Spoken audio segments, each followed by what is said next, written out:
అనారోగ్యం, ఉద్యోగం, వ్యాపారం అప్పులతో బాధపడుతున్నారా? వెంటనే జేకేఆర్ గురువు గారికి కాల్ చేసి అపాయింట్మెంట్ తీసుకోండి. Hi viewers, India's largest digital media network Suman టీవీకి స్వాగతం. ప్రస్తుతం మనతో ఉన్నారు మోటివేషనల్ స్పీకర్ రామ్ గుళ్ళు. నమస్తే రామ్ గుళ్ళు. మామూలుగా మూడు నాళ్ళ ముచ్చట అని అంటూ ఉంటారు. అంటే కొత్త వింత, పాత రోత, అంటే వీటికి రకరకాలుగా చెప్పుకోవచ్చు అనమాట. ఈవెన్ మనం ఫస్ట్ లవ్ చేసినప్పుడు కానీ, లవ్ చేసిన స్టార్టింగ్లో చాలా ఇంకా వేరే ప్రపంచం కనిపించదు, వేరే మూడో వ్యక్తి కనిపించారు, అదే స్వర్గం, ఆ మనిషే సర్వస్వం అయిపోతారు. పెళ్ళైన కొత్తల్లో కూడా అలాగే ఉంటారు. అంటే ఏదైనా స్టార్టింగ్ లో ఉన్నంత లవ్ కానీ, అఫెక్షన్ కానీ, కేర్ కానీ రాను రాను తగ్గిపోతూ ఉంటుంది. రామ్, ఎందుకు అలా? అంటే వాళ్ళిద్దరి మధ్య అండర్స్టాండింగ్ ప్రాబ్లమా, లేకపోతే బాధ్యతలు రావడం వలన? తెలుగులో 2 పదాలు చెప్తా చూడండి. ప్రేమ లేక, ప్రేమ లేక. సో ప్రేమ లేక అంటే ఏంటండి? ఏదైనా మనకి ఇష్టమైన వ్యక్తికి వాళ్ళని మనకు నచ్చే విధంగా మనల్ని మార్చుకోవడము, లేదా వాళ్ళకి నచ్చినవి మనం చూపించడము, ఎలాగోలాగా చెప్పడము, ఎటువంటి పని అయినా కూడా ఒక ప్రేమ లేఖలో చేస్తూ రాస్తూ ఇస్తూ ఉంటాం. ప్రేమ లేఖ మనం లవ్ లెటర్ గా ఇస్తూ ఉంటాం. అంటే ఏంటి?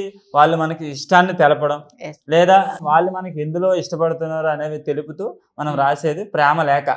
సో ప్రేమ లేఖ రాయడంలో చూపించే ఎఫెక్షన్ ని మనం లవ్ లేదా వివాహ బంధాన్ని కొనసాగించడంలో చూపించలేము. సో అలా చూపించలేకపోవడం వల్లే కోల్పోయేది ఏంటి? రిలేషన్షిప్ మనం కోల్పోతాం. అంటే ప్రేమ లేక విడిపోవడం అనేది ప్రేమ లేక. సో కలవడం అనేది ప్రేమ లేకతో కలుస్తుంది, విడిపోవడం ప్రేమ లేక విడిపోతాం. సో ఈ 2 తెలుగు పదాలు ఎంత బాగున్నాయి, వినడానికి చాలా బాగున్నాయి, అందులో చాలా అర్థం కూడా ఉంది. సో ఇది మనం అర్థం చేసుకోలేం మన రియల్ లైఫ్ లో కూడా. ఎందుకంటే చాలా మంది వ్యక్తులు లవ్ లో అవ్వచ్చు, వివాహ బంధంలో అవ్వచ్చు, చాలా కోరికలతో ముందుకు వెళ్తూ ఉంటారు. మన జీవితాన్ని మంచి వేలో తీసుకెళ్లాలనుకుని వివాహ బంధంలోకి వెళ్తాం. కానీ ముందునే అంత పట్టుదల మన జీవితం గడుస్తున్న కొద్ది దాన్ని మనం కొనసాగించలేకపోవడమే వీటన్నిటికీ కారణాలు. ఎప్పుడైతే మనకు మనస్పర్ధలు పెరుగుతాయో అప్పుడు ఖచ్చితంగా రిలేషన్షిప్ లో గ్యాప్ పెరుగుతుంది. ఈ గ్యాప్ పెరగడానికి చాలా కారణాలు ఉంటాయండి. ఈ కారణాలు అన్నింటినీ కూడా మనం అధిగమించాలి. అంటే మనం ఎప్పుడు ఎలా ప్రవర్తించాలి, మన పార్ట్నర్తో మనం ఎలా ఉండాలి, ఎలా బిహేవ్ చేయాలి, తనకి ఇవ్వాల్సిన సపోర్టింగ్ ఏంటి, తనతో మనం ఎలా ఉండాలి, ఇవన్నీ కూడా లైఫ్ లాంగ్ మనకి ఇవి నీడ్స్. ప్రతిరోజు మనం ఇలా చేస్తూనే ఉండాలి. అలా అయితే నా రిలేషన్షిప్ని చాలా బాగా ముందుకు తీసుకెళ్ళగలం. ఏదైనా రిలేషన్షిప్ని అలా కంటిన్యూ చేయాలి అంటే, లేదా జీవితాంతం ఆ రిలేషన్షిప్ని ఉండాలంటే ఖచ్చితంగా మనం కొన్ని పాటించాలండి. ఎందుకంటే ఒక రిలేషన్షిప్ ముందు ఎలా ఉందో చివరి వరకు అలా తీసుకెళ్ళాలంటే కొన్నిటి మనం కట్టుబడి ఉండాలి. ఇప్పుడు ఉన్న చాలా మంది యువత రోజుకి 10 సార్లు ఫోన్ చేసి మాట్లాడడం, లేదా వీడియో కాల్ చేసి మాట్లాడడం, లేదా ఓ రోజుకు 100 మెసేజ్లు చేసేయడం, ఇలాంటివన్నీ కూడా ఏమనుకుంటారు? కాస్ట్లీ గిఫ్ట్స్ ఇవ్వడం, లేదా కొన్ని రకాల గిఫ్ట్స్ ఇవ్వడం, ఇవన్నీ కూడా చాలా మంచి నిర్ణయాలు. ఇవే ప్రేమను వ్యక్తపరచడం లేదా ప్రేమను కొనసాగించడానికి కారణాలుగా చూపిస్తారు. కానీ నిజానికి ఇవేవి కూడా మంచి కారణాలు కాదండి. అంటే మన బాండింగ్ని ముందుకు తీసుకెళ్ళాలనుకునేటప్పుడు ఇవేవి కూడా ముందుకు మనం జీవితాంతం ఉండవు. ఎందుకంటే ఇవన్నీ కూడా టెంపరీ. ఇవి అప్పటికి మాత్రమే సంతోషాన్ని ఇస్తాయి. కాస్ట్లీ గిఫ్ట్స్ కానీ, లేదా ఫోన్ కాల్స్ కానీ, మాటలు కానీ, మెసేజ్ కానీ, ఇవన్నీ కూడా టెంపరీ హ్యాపీనెస్ అంతే ఇదంతా. అవును. అంటే ఇప్పుడు మీరు చెప్పిన దాన్ని బట్టి చూస్తే నిజంగా లవ్ చేసే వాళ్ళు ఇలా చాలా మంది చేస్తూ ఉంటారు. చాలా మంది. అంటే మీరు చెప్పినట్లయితే ఇంక ఇవన్నీ కారణాలు కాదు అనే అనిపిస్తుంది. నేనైతే కాదని అంటాను. ఎందుకంటే ఇవన్నీ కూడా టెంపరీ. అంటే ప్రతిరోజు మనం చేస్తాం, ఇవి చేస్తే ప్రేమ కొనసాగుతుంది అని ఎందుకు అనుకుంటాం? నిజంగా ఈ ప్రేమ కొనసాగడానికి ఇవే కారణాలు అయితే ప్రతి ఒక్కరి జీవితం కూడా ముందాల ముచ్చట అని ఎందుకు విడిపోతున్నారు? లైఫ్ లాంగ్ ఉంటది కదా ప్రతి ఒక్కరికి.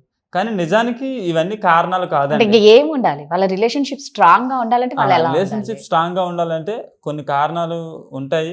సో కొన్ని మనం పాటించాలి.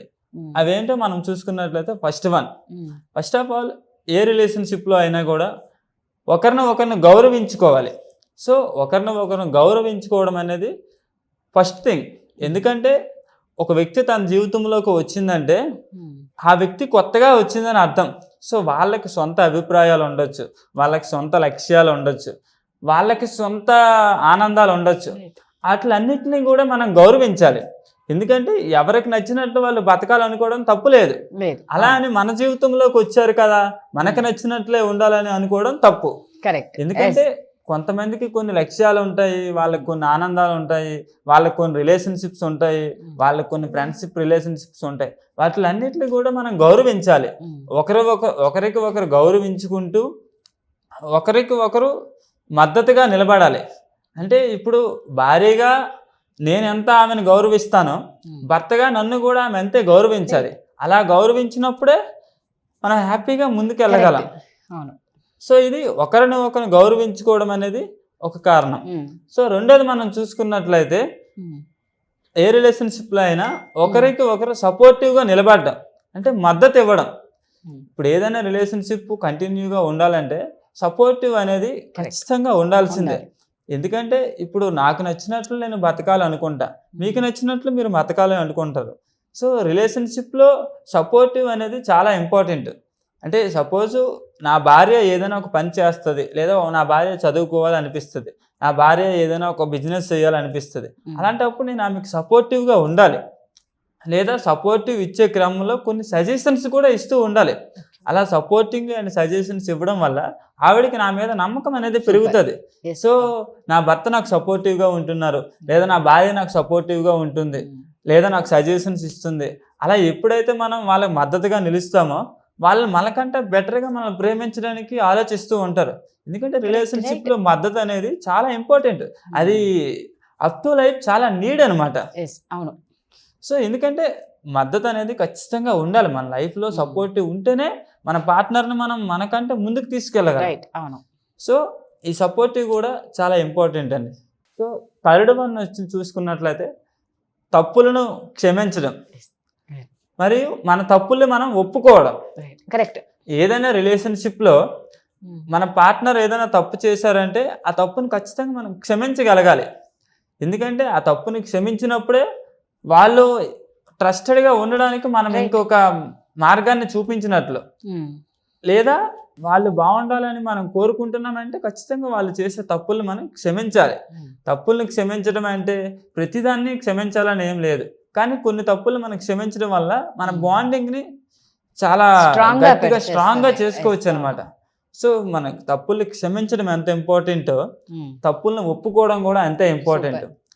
కొన్నిసార్లు మనం తప్పు చేసాం, అది నిజాయితీగా మన పార్ట్నర్తో ఒప్పుకోవాలి. అలా ఒప్పుకున్నప్పుడు మాత్రమే వాళ్ళకి ట్రస్ట్ అనేది ఏర్పడుతుంది మన పైన. లేదు నేను తప్పు చేశాను, ఆ తప్పును కప్పిపుచ్చుకునే ప్రయత్నం చేస్తానంటే ఇంకో 10 తప్పులు చేయాల్సి వస్తుంది. 10 తప్పులు చేయాలి వస్తాయి. ఒక అబద్ధం ఆడితే ఇంకా అబద్ధానికి ఆడాలి. సో అలాంటివన్నీ కూడా చేయకూడదు. నిజానికి నేను ఒక తప్పు చేశానంటే నా పార్ట్నర్ దగ్గర ఖచ్చితంగా తప్పు ఒప్పుకోవాలి. ఆ తప్పు ఒప్పుకున్నప్పుడు ఆ ట్రస్ట్ అనేది ఏర్పడుతుంది.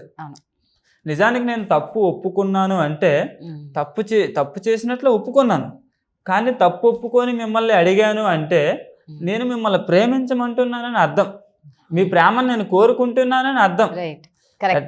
అంతే కదా. ఇప్పుడు నేను తప్పు ఒప్పుకొని మీరు నాకు కావాలనుకున్నప్పుడు క్షమించమనడం తప్పేం కాదు. మీ ప్రేమ నాకు కావాలి, మీ ప్రేమను నేను కోరుకుంటానని మాత్రమే క్షమించమని కోరుకుంటాను. అట్ ద సేమ్ టైం తప్పుని క్షమించడం కూడా ఉండాలండి. ఎందుకంటే వాళ్ళతో మన రిలేషన్షిప్ కంటిన్యూ చేయాలంటే ఖచ్చితంగా తప్పులు మనం క్షమించాలి. ఆ క్షమించడం వలన మీరు కూడా వాళ్ళ ప్రేమిస్తున్నారని, వాళ్ళ ప్రేమను మీరు కోరుకుంటున్నారని చెప్పొచ్చు.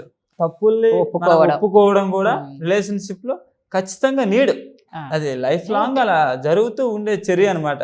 మనం 4th వన్ చూసుకున్నట్లయితే వ్యక్తుల మధ్య పరస్పర విశ్వాసం, నమ్మకం ఉండడం.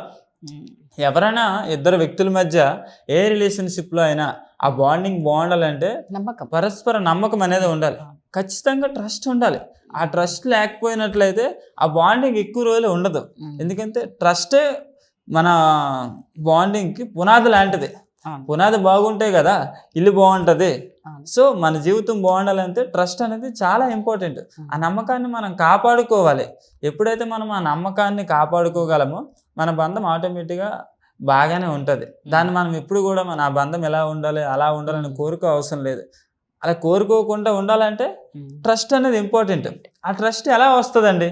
ఆ ట్రస్ట్ రావడానికి ప్రైవసీ మెయింటెనెన్స్ చేస్తారు. చాలామంది రిలేషన్షిప్లో ప్రైవసీ మెయింటైన్ చేస్తారు. ఆ ప్రైవసీ మెయింటెన్షిప్ అనేది ఉండకూడదు. ఎప్పుడైతే ప్రైవసీ లేకుండా రహస్యాలను మనం షేర్ చేసుకోగలమో, రహస్యాలను నీతో నా షేరింగ్స్ని, మీ రహస్యాలను నాతో ఎప్పుడైతే మీరు షేర్ చేసుకుంటారో అప్పుడు మన ఇద్దరి మధ్యన ట్రస్ట్ అనేది ఏర్పడుతుంది. అంతే కదా, ప్రైవసీ లేకపోతేనే ట్రస్ట్ ఏర్పడుతుంది. ఆ ప్రైవసీ మెయింటెనెన్స్ అనేది తీసేయాలి. ఇంకొన్నిసార్లు మనం ఏదైనా ఒక పని చేయాలనుకుంటున్నప్పుడు ఖచ్చితంగా మన పార్ట్నర్తో షేర్ చేయాలి. సో నేను ఇలా చేద్దాం అనుకుంటున్నా, ఇది మీకు ఎంతవరకు కరెక్ట్ అనేది కూడా మనం ఆలోచించాలి. సపోజ్ నేను ఒక ఎగ్జాంపుల్ చెప్తా. మీరు ఇక్కడ నుంచి వైజాగ్ వెళ్ళాలనుకుంటారు, మీ పార్ట్నర్తో వైజాగ్ వెళ్ళాలని చెప్పలేదు, వైజాగ్ వెళ్ళారు. వైజాగ్ వెళ్ళి వైజాగ్లో మీ పని ఏదైతే ఉందో ఆ పని చూసుకుని హైదరాబాద్ మళ్ళీ వచ్చారు. అప్పుడు మీ పార్ట్నర్కి చెప్పారు, ఏమంటే నేను వైజాగ్ వెళ్ళాను, వైజాగ్లో నా పని చూసుకొని వచ్చాను అంటారు. అప్పుడు ఆల్రెడీ మీరు వైజాగ్ వెళ్ళారు, వైజాగ్లో మీ పని చూసుకొని వచ్చేసారు. సో అప్పుడు మీ పార్ట్నర్కి చెప్పారు నేను వైజాగ్ వెళ్ళి వచ్చానని. అప్పుడు మీ పార్ట్నర్కి చెప్పడం వల్ల యూజ్ ఏముంది? ముందు చెప్పడం బెటర్, ముందు చెప్పాలి. ఇది ఒక ఉదాహరణ. సెకండ్ మనం చూసుకున్నట్లయితే మీరు వైజాగ్ వెళ్ళాలి, మీకు కొంత పని ఉంది.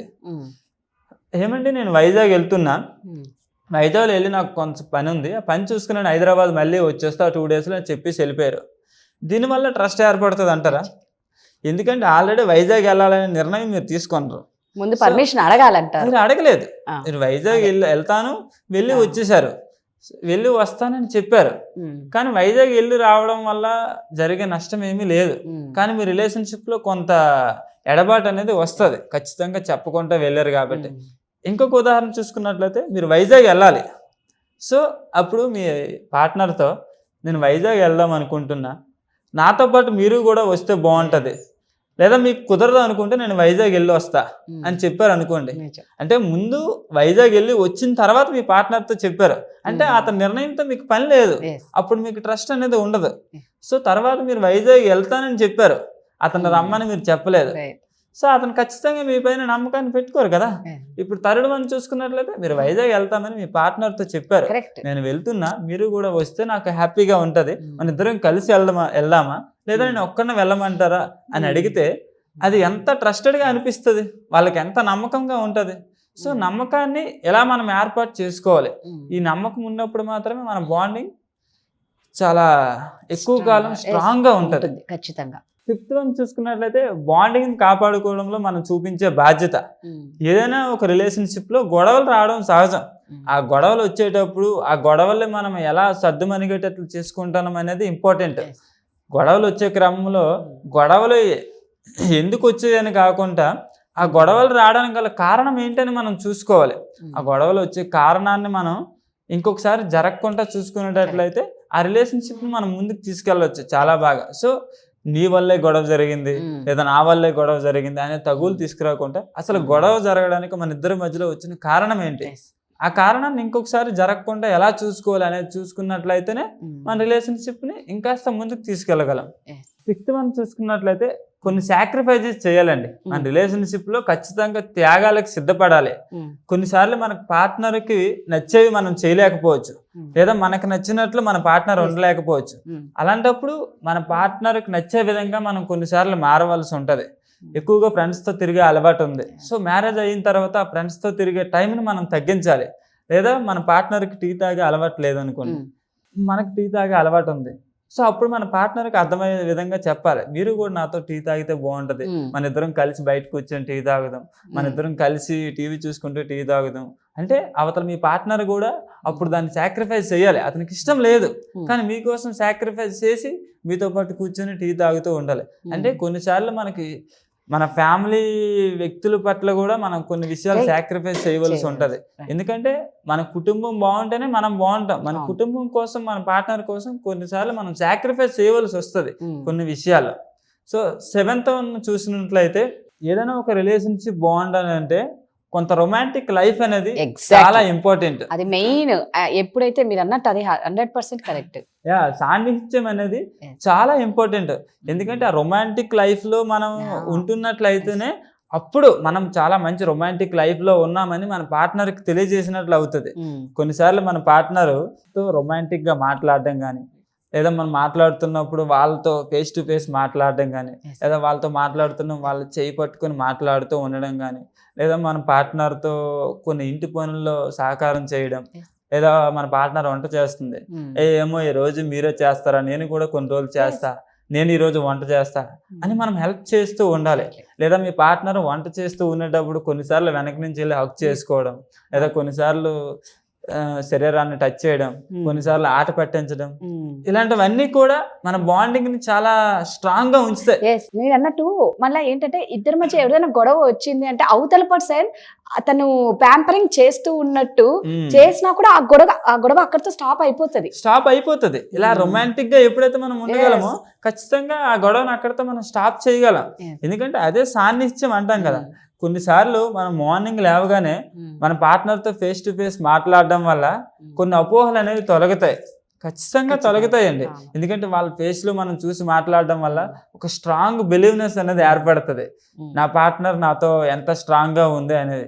సో రొమాంటిక్ లైఫ్ కూడా కొన్నిసార్లు ఇంపార్టెంటే. కొన్నిసార్లు మార్నింగ్ లేవగానే కిస్ చేయడం, లేదా మార్నింగ్ నైట్ పడుకునేటప్పుడు వాళ్ళతో మనం హ్యాపీగా పడుకోవడం, కలిసి పడుకోవడం, ఇలాంటివన్నీ కూడా మన రోజువారీ జీవితాన్ని చాలా ఆనందంగా ముందుకు తీసుకెళ్తాయి. కొన్ని చిన్న చిన్న క్షణాలే మన లైఫ్ని చాలా బాగా ముందుకు తీసుకెళ్తూ ఉంటాయి. కరెక్ట్. మీరు అన్నట్టు ఈ లాస్ట్ లో చెప్పిన 7th చూడండి, రొమాంటిక్ లైఫ్ అనేది అది ఫస్ట్ పెడితే మిగిలిన 6 అన్ని కూడా కరెక్ట్ గా సెట్ అయిపోతాయి. ఎందుకంటే రొమాంటిక్ లైఫ్ అనేది మన జీవితంలో ఒక ముఖ్యమైన అంశం. చాలా మంది దాన్ని మధ్యలో మర్చిపోతుంటారు. అంటే కొంతమంది సిగ్గుతో వదిలేస్తుంటారు, కొంతమంది భయంతో వదిలేస్తారు, బాధ్యతలు ఎక్కువ అయిపోయి టైం లేదు అని ఆ టైం ఇవ్వకపోవడమే పెద్ద ప్రాబ్లం. మనం రొమాంటిక్ లైఫ్ కి కొంత సమయాన్ని కేటాయించాలి. ఎందుకంటే ఆ సాన్నిహిత్యం ఉంటేనే మన ఇద్దరి మధ్యలో కొంత రొమాంటిక్ నడుస్తుంది, మన జీవితం చాలా ఆనందంగా ఉంది అని మనం చెప్పేటట్లు అవుతుంది. అది మర్చిపోతే చాలా మంది దాన్ని బయటకు చెప్పలేరండి. నాకు రొమాంటిక్ లైఫ్ కావాలని మన పార్ట్నర్ తో కొంతమంది చెప్పలేరు. అలాంటప్పుడు మనం అర్థం చేసుకుని ముందుకు వెళ్ళాలి. అలా ఉంటేనే మన లైఫ్ రొమాంటిక్ గా చాలా బాగా ఎక్కువ కాలం స్ట్రాంగ్ గా ఉంటది. నిజంగా రిలేషన్షిప్ స్ట్రాంగ్ గా ఉండాలంటే రొమాంటిక్ లైఫ్ వాళ్ళు చాలా స్పెండ్ చేస్తేనే వాళ్ళ లైఫ్ లో ఈ రొమాంటిక్ ఉండాలి. ఇప్పుడున్న బిజీ లైఫ్ లో చాలా మంది టూర్లకు వెళ్ళడం మానేస్తున్నారండి. ఖచ్చితంగా పార్ట్నర్స్ ఇద్దరు కూడా కొన్ని రోజుల పాటు ఫ్యామిలీ నుంచి విడిచి ఏకాంతంగా కొన్ని టూర్స్ కానీ లేదా వీకెండ్స్ లో కానీ మనం నేచర్ ని ఎంజాయ్ చేయడానికి బయటకు వెళ్తూ ఉండాలి. ఈ బిజీ లైఫ్ లో చాలా మంది జాబ్ చేస్తూ బిజీ లైఫ్ లో ఈ రొమాంటిక్ లైఫ్ ని కొంత మర్చిపోతున్నారు.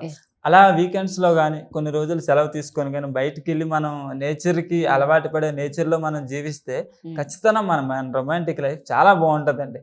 సో ఏదైతే 3 నెలల ముచ్చట అన్నారే, ఆ 3 నెలల ముచ్చట కాస్త లైఫ్ ఉంటుంది, ఎన్నో జన్మల ముచ్చట అవుతుంది. ప్రతి జన్మ వాళ్ళే కావాలని కోరుకుంటాం. థ్యాంక్ యూ అండి. Thank you.